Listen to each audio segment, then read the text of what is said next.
Bismillahirrahmanirrahim. Assalamualaikum warahmatullahi wabarakatuh.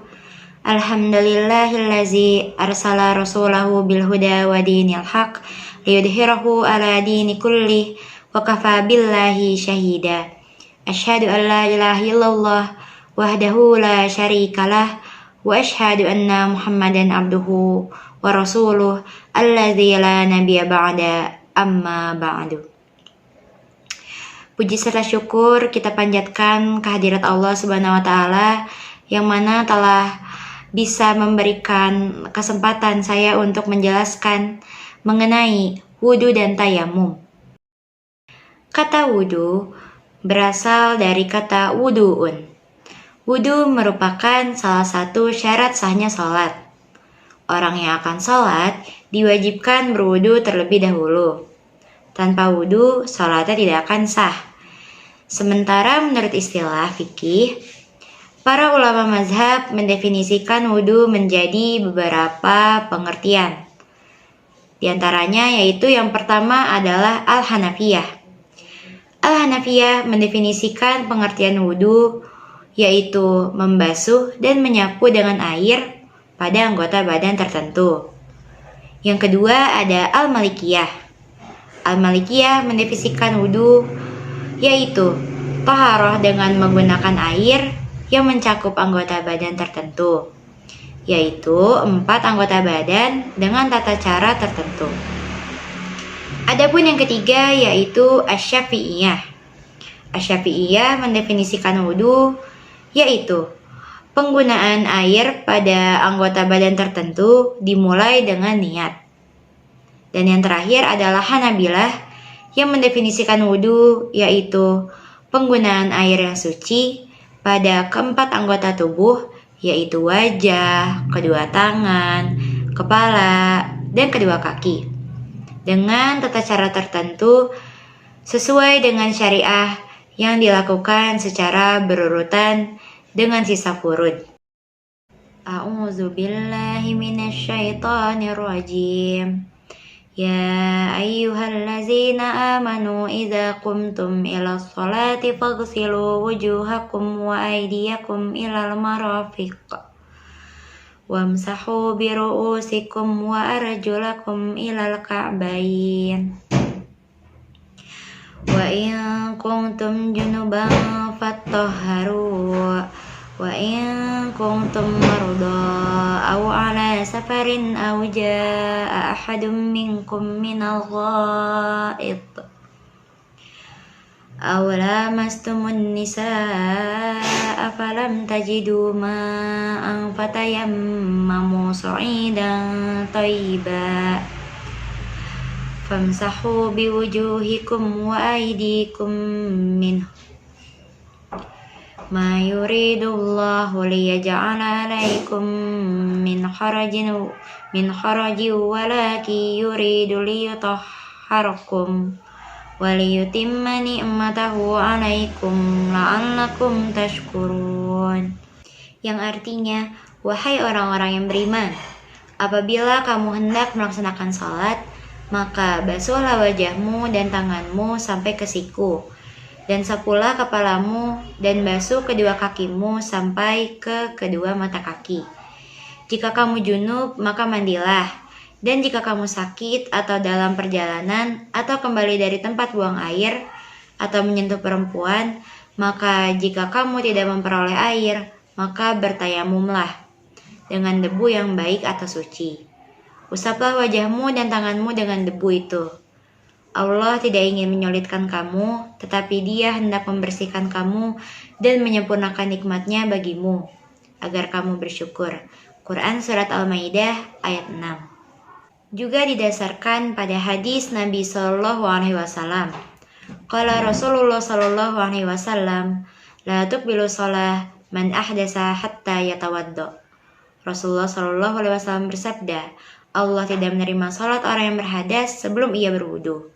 Dan berdasarkan ijma atau kesepakatan kaum muslimin atas disyariatkannya wudu semenjak zaman Rasulullah SAW hingga saat ini, sehingga tak dapat disangka lagi bahwa ia adalah ketentuan yang berasal dari agama. Adapun air-air yang boleh digunakan hanya ada 7 macam air, yaitu air langit, air laut, air sungai, air telaga, air mata air, air salju, dan air embun. Dengan ketujuh macam air tersebut, toharoh yang dilakukan sah menurut hukum fikih. Dalam beberapa kitab fikih klasik, ketujuh macam air tersebut dihimpun dengan ungkapan ma nazila minas sama wa nabi'a minal ard. Maksudnya, air yang boleh digunakan untuk bersuci ialah air yang turun dari langit dan memancar dari bumi. Syurutul wudu'i asyarah.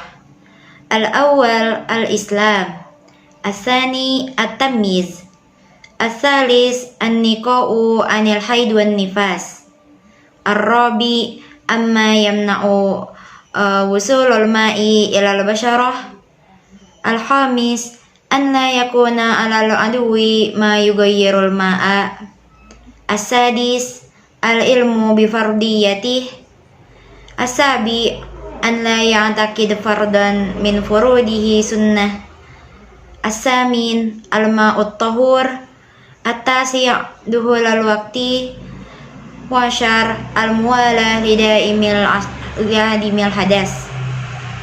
Syarat wudu itu ada 10, yaitu yang pertama adalah Islam, yang kedua adalah tamyiz atau membedakan yang baik dan buruk, yang ketiga adalah bersih dari haid dan nifas, yang keempat adalah bersih dari yang menghalangi air meresap ke kulit, seperti misalnya perempuan memakai kutek.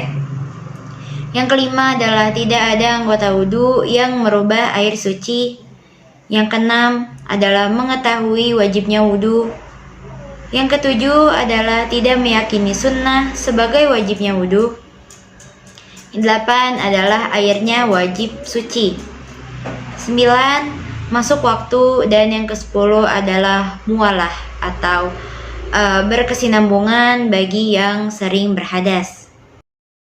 Nawaqidul wudu'i arba'ah asya.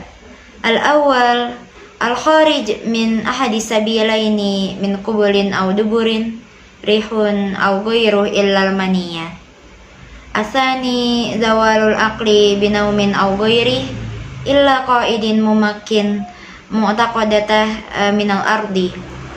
Asalis altiqai basyaratai rajulin wa imra'atin kabiraini ajnabiyaini min ghairin hailin.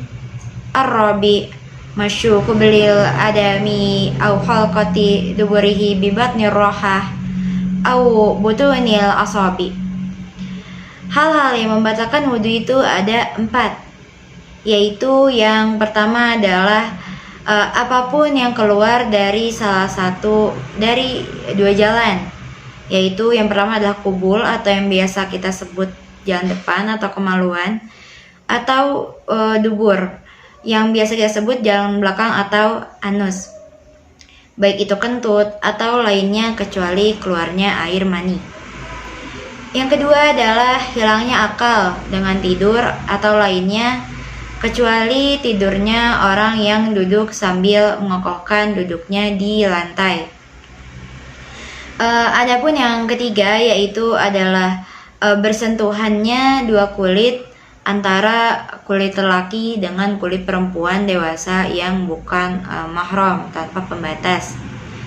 Dan terakhir adalah yang keempat, yaitu menyentuh kubul anak Adam atau lingkaran duburnya dengan telapak tangan atau jari-jarinya.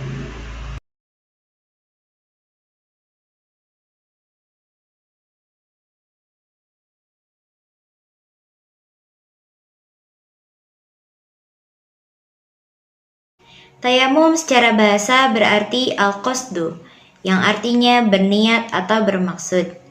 Nah, makna ini sebagaimana terdapat dalam ayat A'udzubillahi minasyaitonirrajim wala tayammamul khabisa minhu tunfiqun.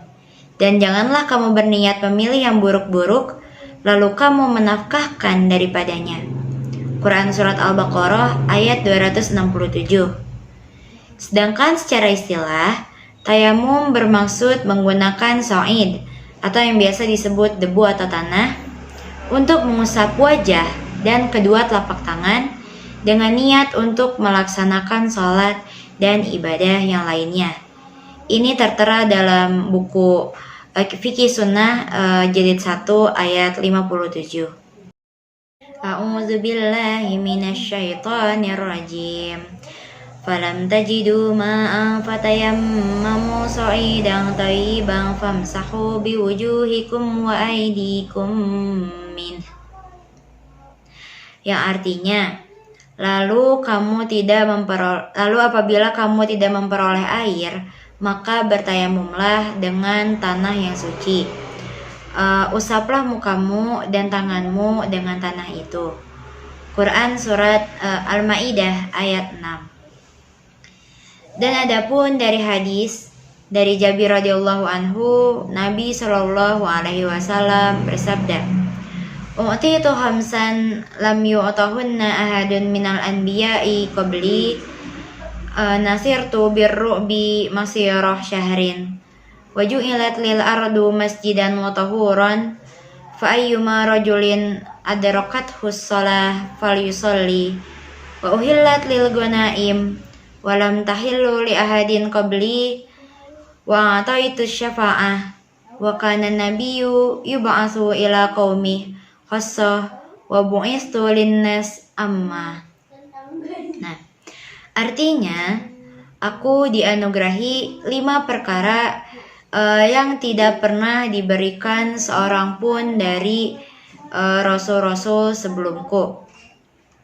Yaitu, yang pertama, aku diberikan pertolongan dengan takutnya musuh mendekatiku dari jarak sebulan.